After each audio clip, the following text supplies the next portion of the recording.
Hello and welcome to the Unique CPA with your host, Randy Crabtree. Our commitment is to our thriving community of accounting professionals who are physically and mentally healthy, fulfilled, and energized by their work, with the ultimate goal of elevating the reputation of the best profession in the world. The Unique CPA is brought to you by randycrabtree.com. Log on to learn more. Today's guest is Elliott Bastien Morin.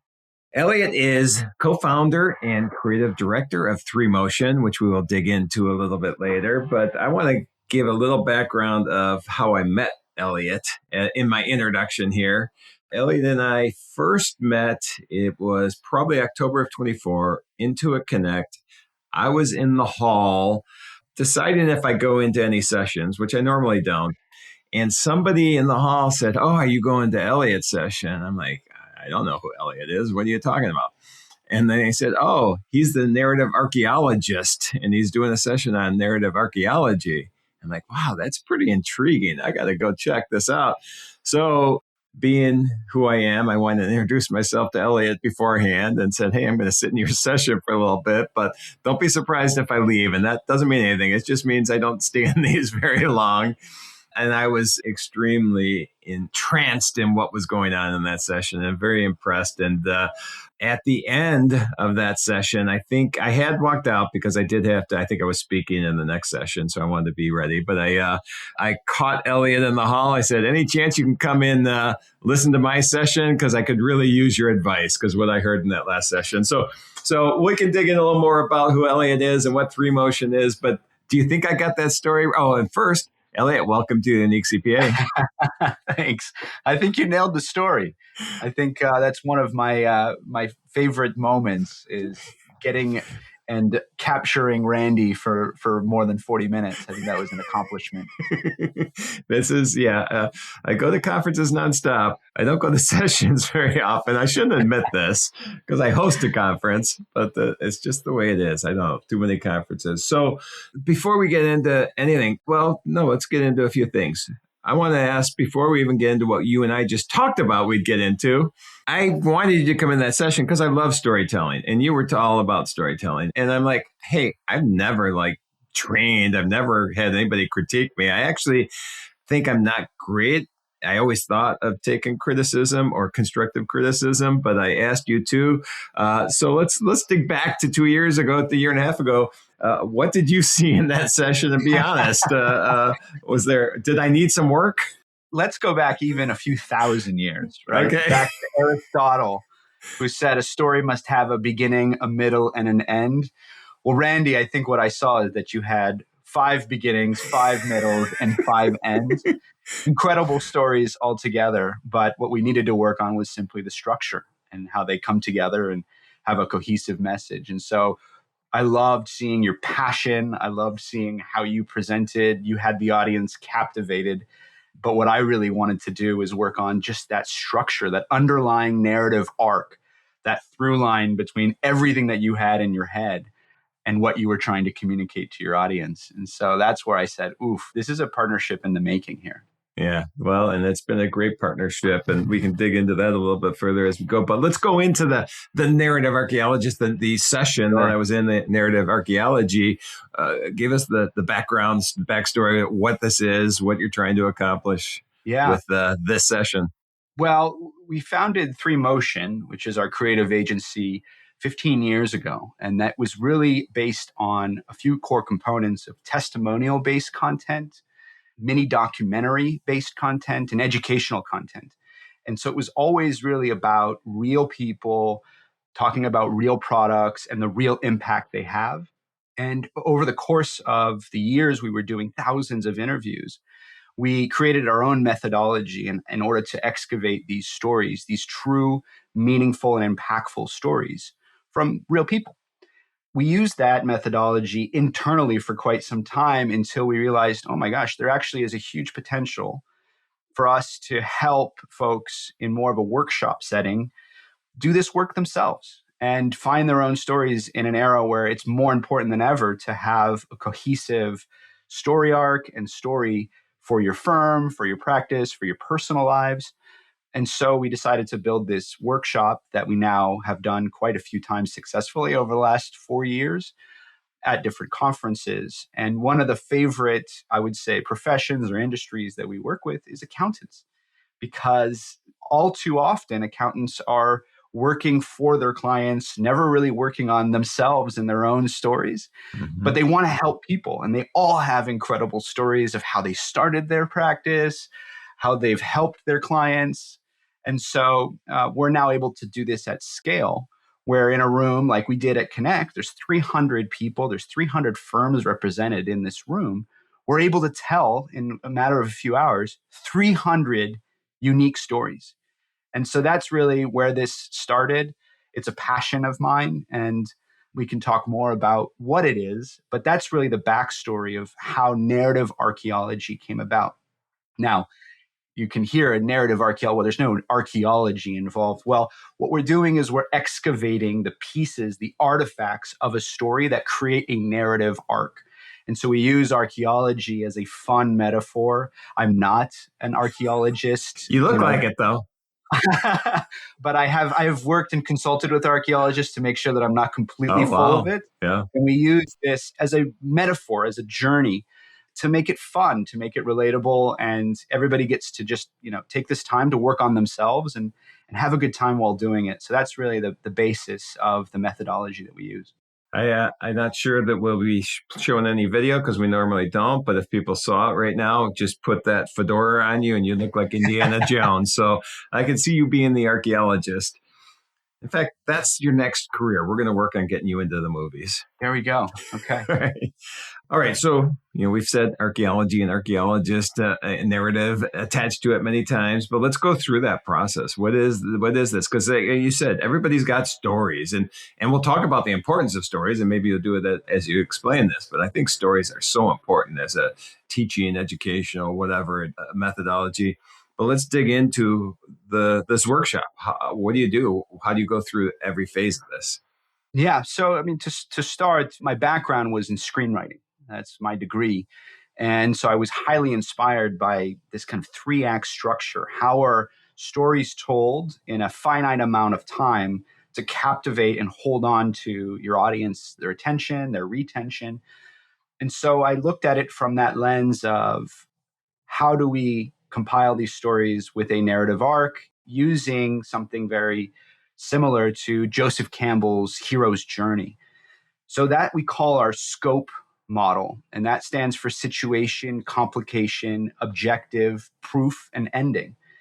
And so the first part of our workshop is understanding the framework, understanding these key pieces that we need to tell our kinds of stories. There's a lot of different models out there. They mostly incorporate the same things, and ours is not very different, but understanding that framework is how we start. So there's a little bit of education at the forefront. The second part of that workshop is what we call sift. So we scope out our area, we scope out the framework, and then we sift. We go in and we do a series of exercises to excavate the pieces of your story. What are you trying to tell? Who is your audience?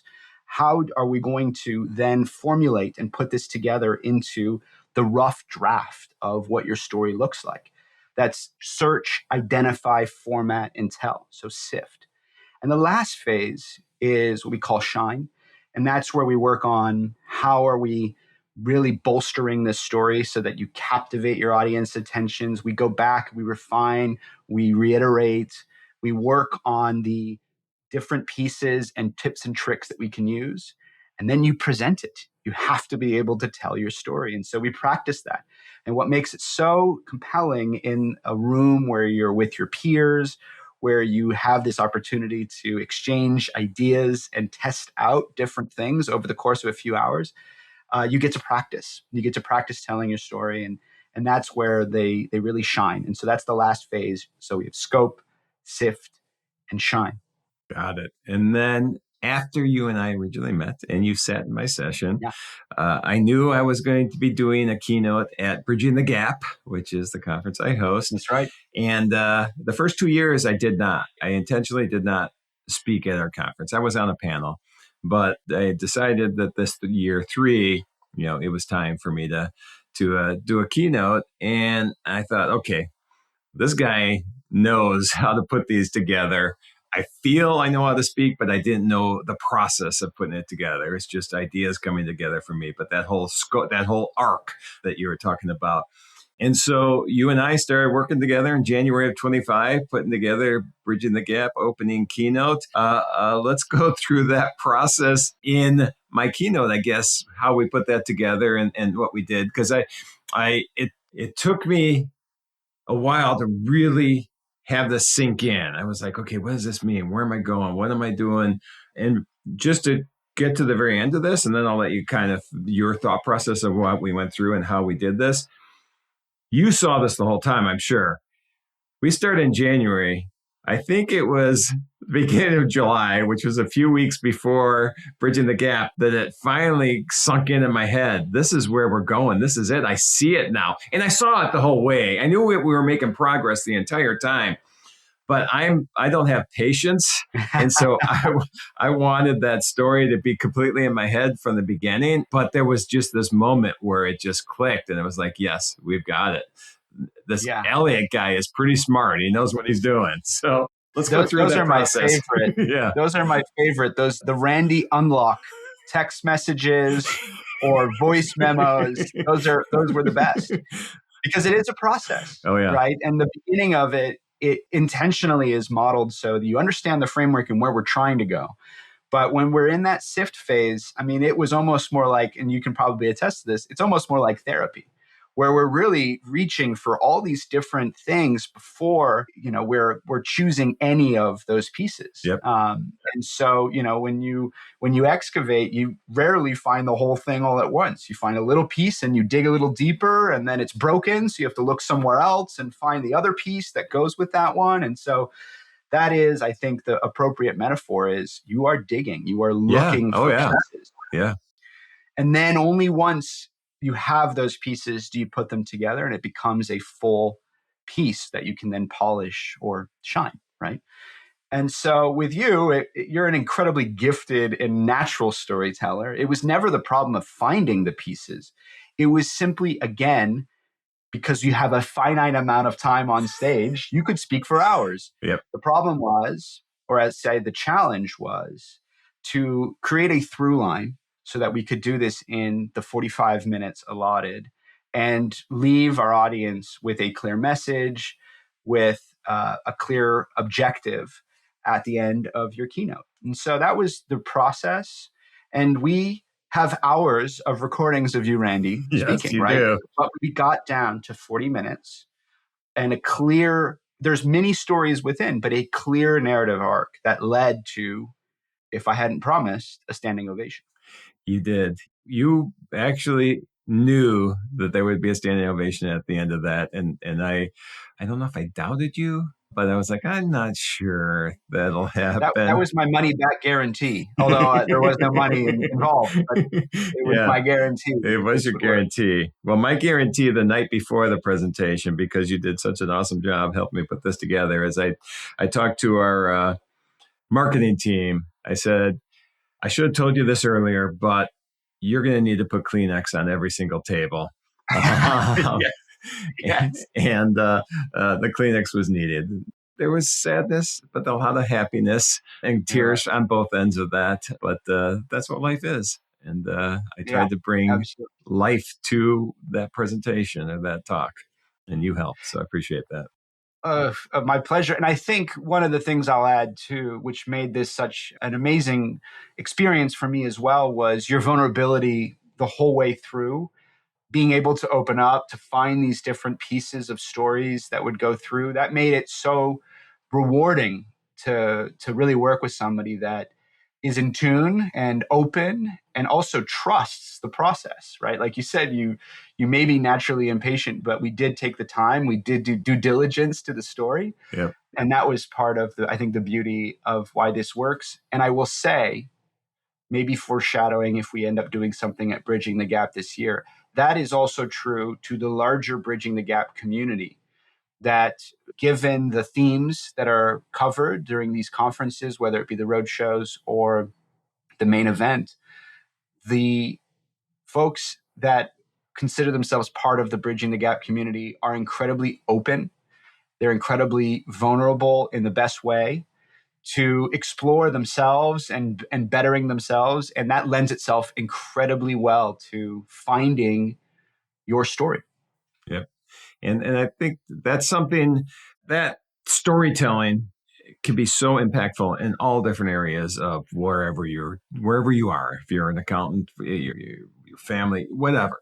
And so, well, you just mentioned bridging the gap community and vulnerability with that, and I'd be remiss if I didn't mention that we've been you and I have been doing the Bridging the Gap road shows together, and it's been such a great experience. We've done 3 so far. We've got a couple planned for after tax season right now. But when we're talking about stories, we're hearing a lot of stories when we're on the road there. We're hearing stories that you actually videotaped of people that have spent time at the conference in the past talking about different things. The road shows about community and connection and collaboration. But we're hearing how important that is to everybody. And part of that importance is the accounting profession and just the world in general is always going through change. There's always situations we're dealing with. Accounting, it's things like AI coming in right now. What's the impact of that? It is, private equity investing in the profession. It is lack of people coming in. It is, we're all trying to figure out ways to get away from hourly billing. And so having those people to be able to share their stories of how they're, dealing with these different things, I think is so important, and vulnerability plays into that. And so, yeah, I thought maybe it'd be fun. You could talk about creative motion and what you're doing, but then segue into maybe one of those things we just talked about. How can we dissect that? How can we do some digging, some archaeology, and come up with a story that we can use to address one of those situations we're dealing with? Yeah. Yeah, we've heard a lot of stories, and obviously AI is at the forefront of everybody's mind. I mean, the industry is moving from this compliance to advisory type world. We're moving from reporting to interpretation, and how that's changing the landscape. Three Motion has always focused. We work primarily B2B SaaS organizations, and our niche is really in financial technologies. That's what brought us, by the way, to what they call the accounting segment. That's how the last 10 years we've really focused and worked so much with accountants, a profession, by the way, that we absolutely love and have fallen into. But what we do is we tell real stories with real people. And that part lends itself to the fact that if we were to use AI, we would be immediately discredited for faking a story. And I think what we can do is we can obviously use custom LLMs to help us in our methodology work faster. But if we start to remove the human experience, we immediately lose legitimacy. And that's very similar to what's happening in the profession. It's that AI is going to help you, yes, do things more effectively. But if we lose that human interaction, that human connection, I think everything gets lost.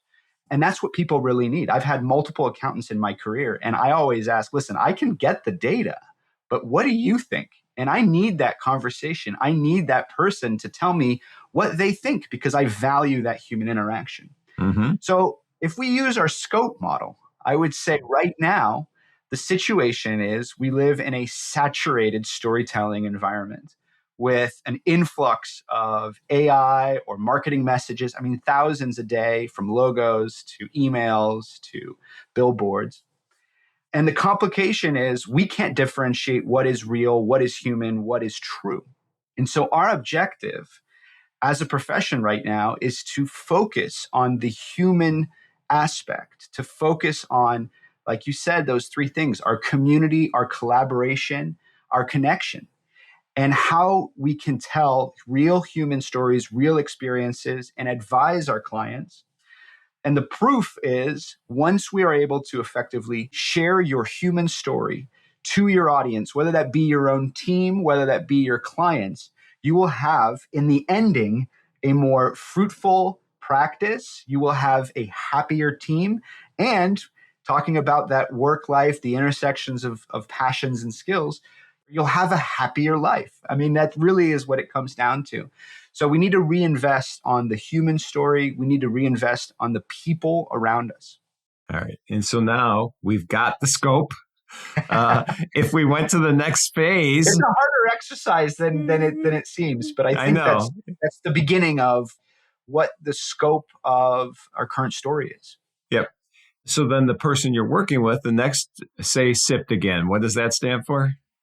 Well, after you understand the framework, then SIFT is search, identify, format, and tell. So in that workshop portion, we'll search for the different parts. So I kind of improvise what I think my story may be. Now I'm going to search for different parts and different proof points and identify which pieces I am going to put into my story. Once I've done that, then I formulate. So I'll go back into my story, and there are probably a few incongruities that I can clean up, but then I will format based on the situation, the complication, objective, proof, and ending. And I'll look for what I think my story is. From there on, I need to tell it. I need to go back and I need to see if this makes sense once I say it out loud. We can work in spreadsheets, we can work in a Google Doc, but unless I say it vocally, I'm not sure if this actually makes any sense. And so, actually, remember, Randy, one of the exercises that I had you do over and over again is send me voice memos of you telling different parts of your story. And by doing that, you realized, oh, wait, no, that doesn't quite work. Let me go back and let me fix that. And so then you go back to formulate and you tell, and you go back to formulate and you tell. Oh, yeah. I had my phone I was dictating to. I was sitting on Zoom, recording myself. Yeah. I actually did it one time for about an hour and 10 minutes and forgot to hit record. So I took another hour plus and did it again. But every time I did it, it seemed to dial in more. It seemed to make more sense. It started to come together. That's the whole process I was saying, where it was, I understood it. But seeing it as a whole just took for me a little time to get together. But each time I said it out loud, it started making more sense and more sense and more sense. And then you would take it and you would adjust it and you would say, this is good, this is not good, this is where we should leave this out. I'm not sure, or we should put this in. And man, I had never known such a process before that existed, but I am so grateful that I found you and was able to do that. And the last phase in Shine is where you get to do it all over again. And now with a new lens, right? This is where we, again, have now taken all these pieces. We use this metaphor of that vase that you find, that Greek vase that's in pieces. We glue those pieces together, and then you have, the beginning of a very rough story. And the last phase is where we polish, we shine the artifacts, the story all together. And so that normally we shape the story. So we help find how we can cut things out, right? There's a lot of, we say, kill your darlings. I don't know if you remember me telling you that, but I love this part of the story, Randy, but we only have 45 minutes. And does this really fit how we're trying to lead the emotion of our audience? And so we had to cut it, or we took that out. So we're reshaping the story. Then we add things like hooks. So I asked you multiple times to bring back in things that are what we call callbacks, so that there is things that you referenced earlier come back at the end. We say that it's called Chekhov's gun. If you show a gun in Act 1, it's probably going to go off in Act 3. And so we use those kinds of hooks, those things that really captivate the patterns of our audience's brains. Oh, this is a story. I see a pattern here. I like this. And so that's the H in Shine, is these hooks. And then we iterate, we go back, we see how many we can fit in. That's the huge part that we just mentioned, is we have to iterate. It's not going to happen once. It may happen over months, like it did for us, Randy. Yep. And then narrate. Narrate is the N in Shine. And that is exactly what we said. We have to continuously work on how we narrate our story. We use Albert Moravian, who had the rule, which was the 7, the 38, and the 55. He was a psychologist who said, listen, 7% of the meaning that people get from what you say is the actual words, right? Only 7%. Then there's 38% comes from the tone of your voice, and 55% is your body language. Wow. So you can work as much as you want on the script, but if you're not actually figuring out how to narrate, the cadence at which you speak. I remember we said, hey, listen, have an intentional pause here. It might feel awkward to be silent on stage for 5 seconds, but your audience is catching up and they need that pause to know something dramatic. And so we worked on that a little bit, how we narrate.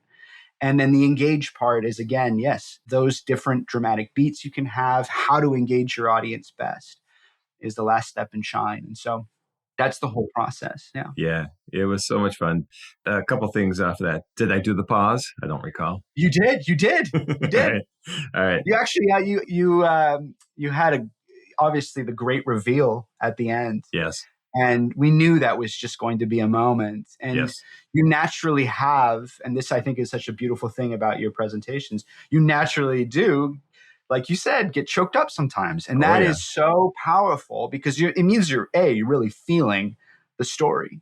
It means that emotional journey is actually working, that narrative arc is landing. And so naturally you had those. But sometimes it's important to remember that the silence again is just as important as filling the void. And that's one thing that I'm not always great at, and that you helped me a lot with that.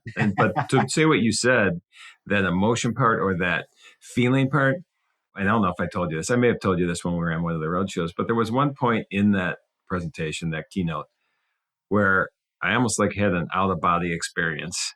It was the mirror moment. I think you know it. Yeah. And I wasn't in that room with that audience. I was back in that moment when I was staring in the mirror, and it was such an unbelievable feeling. And then I don't think I skipped a beat, but then I came back. I'm like, I'm in this room. I'm not in that other room I just thought I was in. And I thought for a moment, oh, I wonder if this is what actors feel like. Randy is method acting. Yeah. Yeah. Oh, that was, I was in that moment. All right. So enough about me. We're making this the Randy Keynote Love Fest. I didn't mean that. No, not at all. I think it's the proof in the pudding, right? And yes, that is. But the one thing I want to talk about for a second before we move on here is that the emotions and how engaged and involved you get with this, because you were nervous in that audience watching me, weren't you? Yeah, I would say, I mean, I had to have been, but I was saying to myself, okay, Randy, you did it. You got to this point. You got to this. And so I was just ticking off the boxes, making sure that we were staying on track. As we joke in the road show, I'm there to just make sure Randy just stays on the structure, right? Yeah. The structure is a roller coaster. We're going up, we're going down, but it does have tracks. And so that's an important thing to make sure that we don't go off the rails. Well, I think there was a story maybe I threw in that you had never heard before. And you're like, wait, where's he going? What's going on here? Randy, turn it back, turn it back. Yeah, turn it back. And he did. Crisis averted. All right. So I think it's time to wrap up. I could keep talking to you forever. And luckily, I've been able to do that on the road shows we've been doing this year. But I think we've stressed how important it is to have a structure to these stories and the importance of these stories when you're building your organization or creating the organization that you want, and and creating an atmosphere for the people that you work with to thrive and everything. So why don't you just kind of give us a quick, well, it doesn't necessarily have to be quick, but a recap of the importance of this and what people really should be looking at and why this is going to be helpful for them. Yeah. We mentioned it earlier. I think there's a huge saturation of stories out there. Many of them are not real, or many of them aren't actually really thinking about who their audience is and what their audience needs to hear right now. And so I think firms, accountants should be focused on what is their story, what is their differentiating story. This is a podcast called the Unique CPA. Everyone is a unique CPA and needs to have a story that reflects that. And the more we can focus on the value of that human connection, the value of where we're going as advisors to our clients, I think that's going to be the differentiating factor. And whether it's a workshop like ours or any investment you can make with a number of other consultants out there, really spending the time to focus on your own story is such an important thing. And I would say, if you have a team, if you were to ask your team to describe what they do or what the firm does, the problem right now that we see a lot is everyone has a different interpretation or a different story. So doing a workshop as a team is actually an incredibly valuable experience as well, because it unites everyone around a common mythology, a common story, a common narrative arc. And so it helps really, obviously, the sales process too, where now everybody on your team is sharing the same story, the same vision for the firm. And so we've seen great success in these kinds of team environments where we come in, we do a 1 or 2 day workshop. to really align the brand. And what you were said at the beginning of that as well is, I think, going to be one of the most important things going forward in this profession because of where we are going, because of AI coming in, because of all the things that we spent way too much time on in the past. We don't have to anymore. And that human connection, that story that you get to share with somebody, your new client, that is going to be the important, the communication aspect of things. This is a skill that maybe a lot of accountants didn't worry about in the past. Yeah. This is a skill that is going to be super important going forward. So I highly recommend, if it's not Elliott, and hopefully it is, you looking at some kind of workshop for your entire team like this, because believe me, when we were just talking there, that's my plan, is to get you in front of the whole Tri-Merit team so that we can do this as a workshop. I think there's one important distinction, and I don't want to ever seem like we're anti-AI. We're not at all. No. But what we're trying to do is we're trying to make ourselves AI proof. Yes. That we can't be replaced by AI because, again, that human side, that real human, is irreplaceable. Leverage AI in every other capacity. But when it comes to telling your story, that needs to be you. It needs to be real. Yep. And I agree completely. AI is going to make us better. It's going to make us be able to, as you used the line earlier, live at the intersection of our passions and our skills, because I don't think many people's passion is data inputting. That's just my guess. Maybe some people there is, which is fine, because that's your passion, it's your passion. But it's going to allow us to spend more time on that. All right. Well, this was awesome, Elliott. I had a great time. I hope the audience did. And I know they see the importance of this. But we just talked about humans a lot, and who we are as humans as well. And so when you're not doing your 3Motion stuff, your archaeology stuff, what is your outside of work passions? What do you enjoy doing?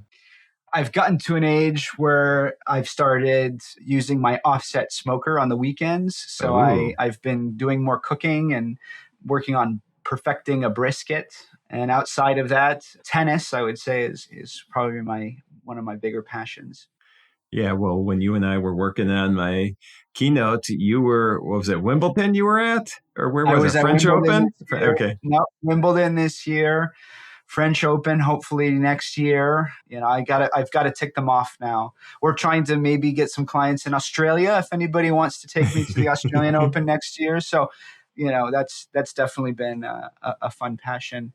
And then, motorcycles. What else? We could go on forever. I know. I've already talked to you about the motorcycles. You do what you want, but that's fine. Just know that I need you, so no accidents. Yes. Those are behind me. All right, good. All right, well, Elliott, thank you so much for being on the Unique CPA. This was a lot of fun. I know everybody will enjoy it. And until I see you next time, which I think will be early May, I appreciate everything you've done for me. Well, thank you so much. It's always a pleasure, Randy. You're such an inspiration to the industry, the way you bring community together. It's just been a pleasure to be in your orbit, and I'm happy to contribute to your ongoing and everlasting story. So thank you. Well, thank you. And Justin, we have to cut all the cool stuff he said about me. So Thank you for joining us today on the Unique CPA. You can find the show notes for today's episode and book Randy for your next keynote or event at randycrabtree.com. Remember to subscribe and leave a 5-star rating on your favorite podcasting app. And join us next time for more expertise and insights on the Unique CPA. Professionalproductions.net